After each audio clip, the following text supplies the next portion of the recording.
Okay,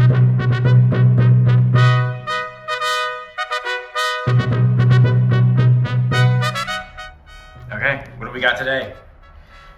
Today, ladies and gentle ducks, we have an unpacking of a fabulous new acquisition for the DAR Museum. You shall see in a moment.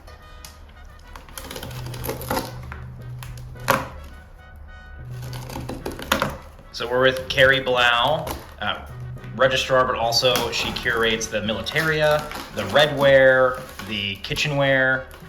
What am I missing? American-made earthenware, so redware and stoneware. Yeah. Cooking tools and equipment, so anything you made food with. Textile processing tools and equipment. And Native American things. I have a hodgepodge, which I like. And Carrie is gearing up to do an exhibit in 2026 for the 250th of America that will be including a lot of things from the Revolution. And I believe this is going to be part of that exhibit, right? Yes, it's going to be a very prominent piece in the new exhibit. And we're very excited. I'm so giddy. Because this is one of the only times where I've actually known what's in the box. Okay. I don't know what it looks like. I intentionally was trying to look at it, but I know it's very exciting. Knowing what it is, though, you should know its probable general shape. Yeah. This was just delivered yesterday by the fine art shipper. Whoa. This is a hammer pole tomahawk, and it is in wonderful condition. This was used in early America by someone who was in the American Revolution. And what's really cool about it is, it says here, "To your arms, soldier," and then in this part here, "and fight." So that's a really interesting Yeah, you can phrase. just see it in the light.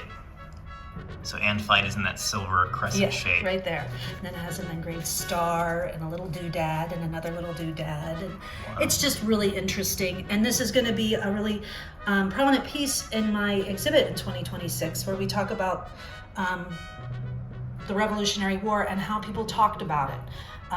The written word about the revolution and the way people were compelled to pick a side and talk about what they believed in. So what's a better rallying cry than "To your arms, soldier, and fight"? Yeah, you can see the reverse here. Wow, that is, the metal looks like it's in great shape. The handle looks great. I love the little grooves on either side of the handle there. Those are so nice.